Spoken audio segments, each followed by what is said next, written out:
નવરાત્રી દરમિયાન ચોટીલામાં માતાજીના દર્શન અને આરતીના સમયમાં ફેરફાર। પ્રથમ નવરાત્રી અને આઠમના દિવસે વહેલી સવારે 4 કલાકે થશે આરતી। નવરાત્રીના બાકીના દિવસોમાં સવારે 5 કલાકે થશે આરતી।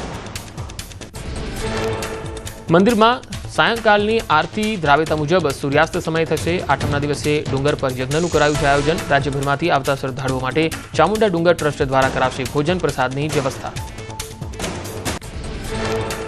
અમરેલી જિલ્લા કોંગ્રેસના યુવાનોનું મોટું રાજકીય ઓપરેશન। કોંગ્રેસની વિદ્યાર્થી પાંખ એનએસયુઆઈમાં 70 થી વધુ યુવાનો જોડાયા।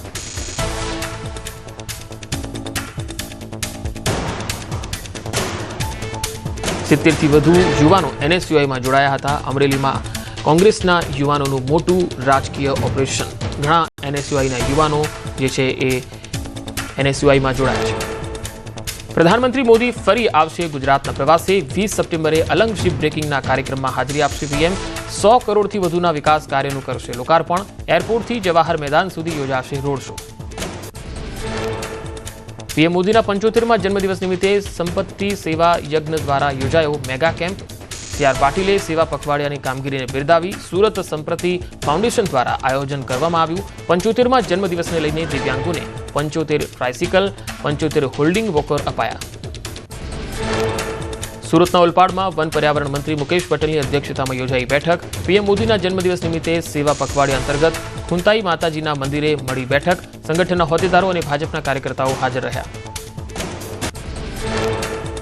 અમદાવાદના વાયએમસીએ ક્લબમાં બ્યુટી કોન્ટેસ્ટ યોજાયો। આ કાર્યક્રમમાં મિસ વર્લ્ડ ઇન્ટરનેશનલ 2025ના વિજેતા શ્વેતા દેસાઈ રહ્યા હાજર।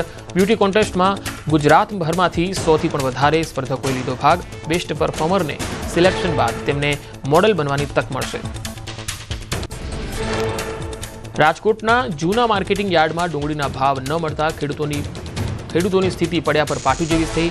2 રૂપિયાથી 15 રૂપિયા પ્રતિ કિલોના ભાવે વેચાઈ રહી છે ડુંગળી। 1 મણ ડુંગળીનો 50 થી 300 રૂપિયા ભાવ મળતા ઉત્પાદન ખર્ચ માથે પડ્યો। રાજકોટના યાર્ડમાં દૂર દૂરથી ડુંગળી વેચવા આવેલા ખેડૂતોને વાહન ખર્ચ પણ માથે પડ્યો। ઓછી માંગ સામે આવક વધારે હોવાથી ભાવ ન મળતો હોવાનો સત્તાધીશોનો દાવો।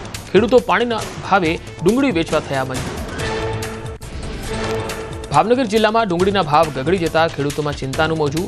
મહુવા યાર્ડમાં સફેદ ડુંગળીના 12 રૂપિયા પ્રતિમણ અને લાલ ડુંગળીના 30 રૂપિયા પ્રતિમણ ભાવ બોલાતા નારાજગી। ખેડૂતોએ સરકાર પાસે સહાયની કરી માંગ।